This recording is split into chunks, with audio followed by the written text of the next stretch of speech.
자, 코로나19 위기감이 점차 가라앉지 않는 가운데 이와 연관한 문제들도 잇따르고 있습니다.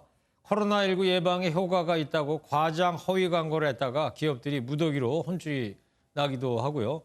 남양유업을 대상으로는 불매운동까지 벌어지고 있습니다. 산업부의 박은채 기자와 이 뉴스 추적하도록 하겠습니다. 박은채 기자, 코로나19에 효과가 있다고 과대 광고한 사례가 무더기 적발이 됐다고요?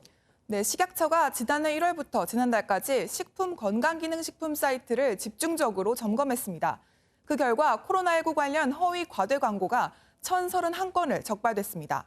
홍삼과 식초, 건강기능식품 등이 대부분을 차지했는데 이들 식품이 코로나19를 예방할 수 있다, 치료할 수 있다는 식의 광고를 한 겁니다. 네. 여기에서만 부당 광고 사례가 1,004건이나 됐습니다. 얼마 전 불거진 남양유업의 불가리스 과대 광고 논란을 의식해 식품업계에 주의를 주기 위한 행보에 따른 결과 공개로 보입니다. 네, 그랬군요. 그러면 이 단초가 됐던 남양유업, 어떻게 허위 과장 광고를 했던 거죠? 네, 남양유업이 지난 13일 자사 발효유 제품인 불가리스가 코로나19 예방에 효과가 있다고 발표한 겁니다. 우선 어떤 발표였는지 들어보겠습니다. 코비드-19에 대해서도 근 80%의 인액티베이션 효과를 보았습니다. 그러자 식약처가 식품표시광고법 위반으로 고발했는데요.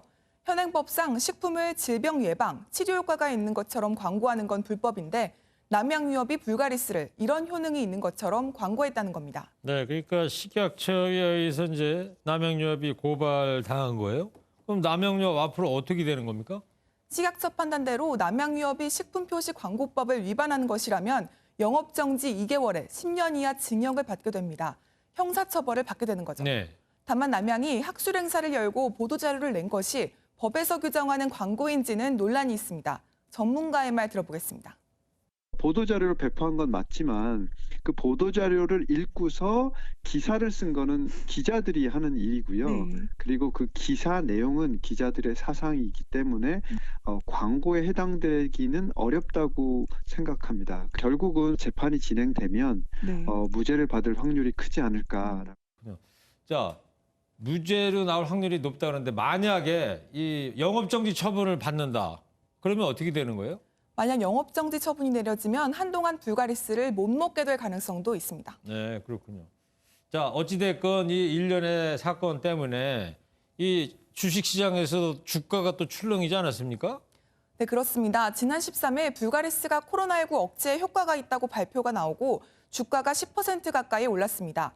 장외 거래에서 더 상승세를 보이다가 다음 날 상한가를 기록했는데요. 네. 한때 48만 9천 원까지 올랐던 주가는 이번 발표가 사람을 대상으로 연구한 게 아니라는 게 알려지면서 32만 원대로 떨어졌습니다.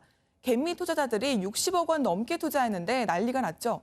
남양유업 측은 입장문을 내고 인체 임상 실험이 아닌 세포 단계 실험으로 효과를 단정 지을 수 없음에도 소비자에게 코로나19 관련 오해를 불러일으켰다며 사과했습니다. 네. 남양유업이 뭐 사과 입장문까지는 냈지만 불매 운동하는 소비자들도 있다고 그러지 않습니까? 네, 소비자들은 의도적인 주가 조작이라며 불매 운동을 예고하고 있는데요. 직접 들어보시겠습니다. 코로나 70%라면 엄청난 얘기 아닙니까? 이거 뭐 백신보다 더 좋은 건데 그렇게 홍보를 했다면 엄청나게 잘못된 거죠. 그러면 안 되지, 대기업에서 그건. 남양유업이 불매 논란에 휩싸인 건 이번이 처음이 아닙니다. 지난 2013년 남양유업이 가맹점에 갑질 냈다는 논란이 일면서 대대적인 불매 운동이 벌어지고 매출이 꾸준히 떨어져 왔습니다. 이번 과대 광고 논란으로 곳곳에서 남양유업 제품을 불매하겠다는 목소리가 나오고 있는데요. 남양유업이 소비자들의 신뢰를 회복하려면 설득력 있는 재발 방지책이 나와야 할 것 같습니다. 네, 남양유업에 대한 댓글이 상당히 좋지가 않습니다. 예. 자, 잘 들었습니다. 산업부 박은채 기자였습니다.